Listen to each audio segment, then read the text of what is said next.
I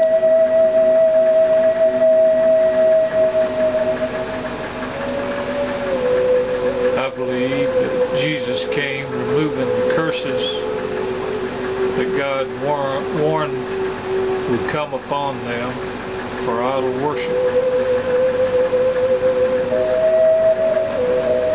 Today people believe in demons, devils. They have great power. Demons were the idols, and Jesus cast them into the pigs. The Bible clearly teaches that God is the source of all power, and that He is responsible for both good and evil, both the good things and the bad things in our lives. I form the light, and I create the darkness. I make peace, and I create evil. I, the Lord, do all these things. Isaiah 45:7. Shall a trumpet be blown in the city, and the people not be afraid? Shall there be evil in the city, and the Lord hath not done it? Amos 3:6.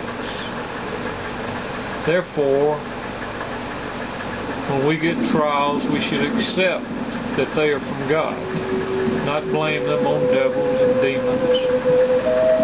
Job was a man who lost many of the good things which God blessed him with. But he did not say, "These demons have taken away all God gave me." Listen to what he said. "The Lord gave, and the Lord taketh away. Blessed be the name of the Lord." Job 1:21. Shall we receive good at the hand of God, and shall we not receive evil?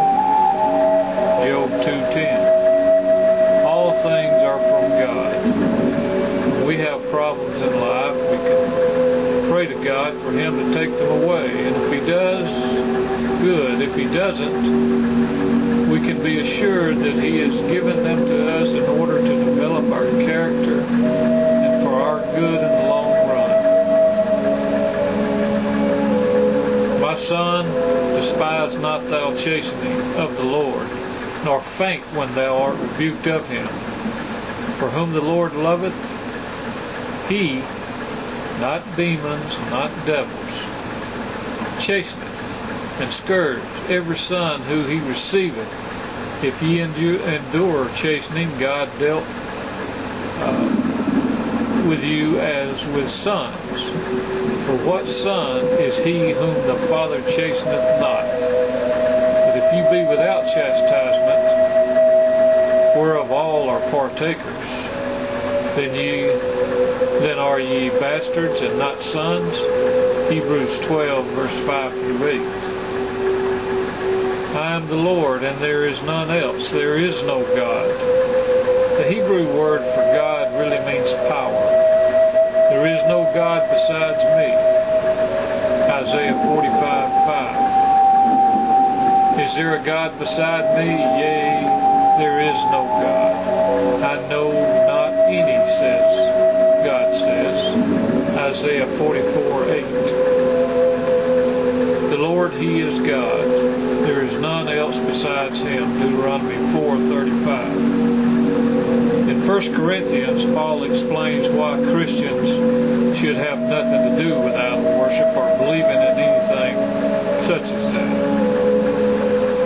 In Bible times, people believed demons to be little gods who could be worshipped to stop problems coming in their lives.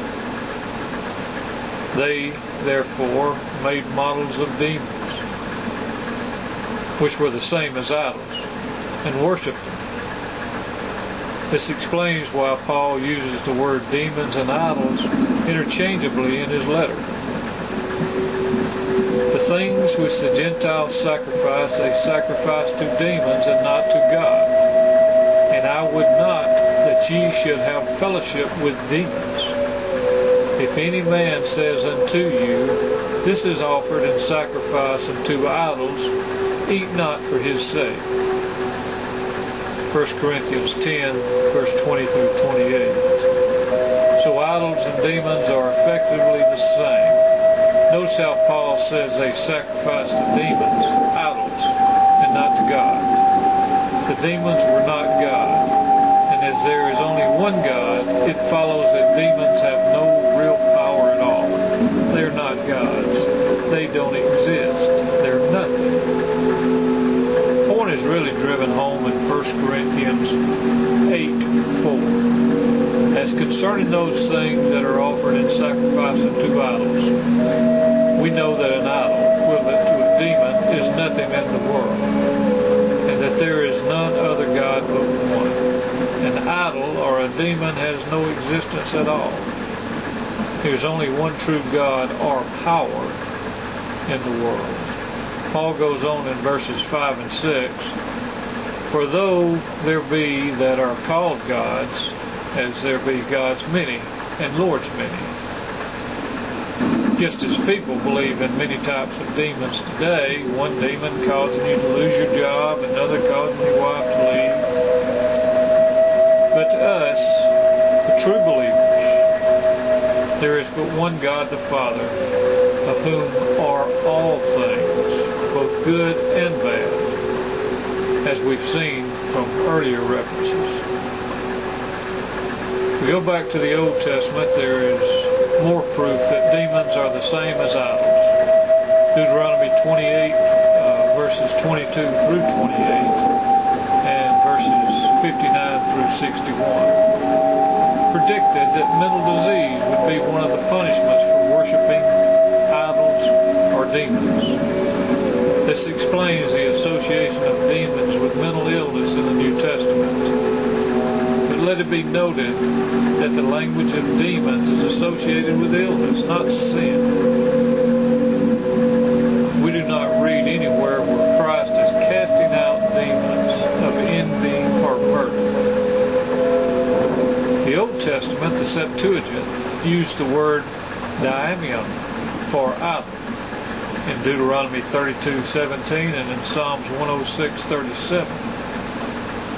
This is a word that is translated to demon in the New Testament.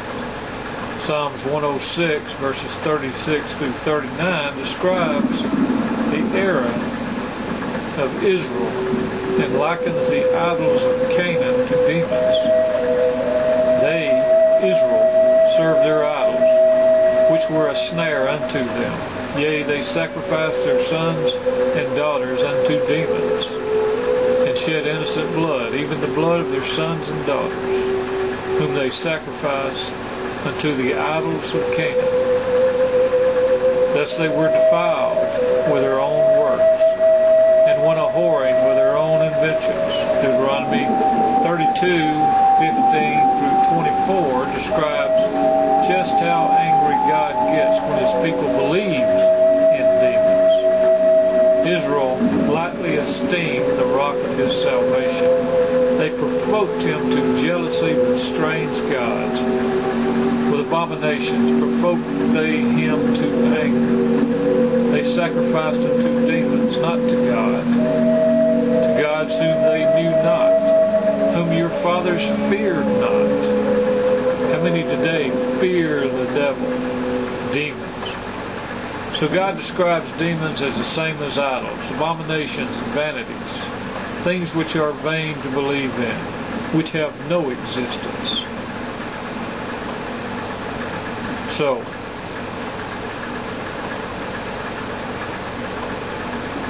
what do you believe in? Who do you put in power?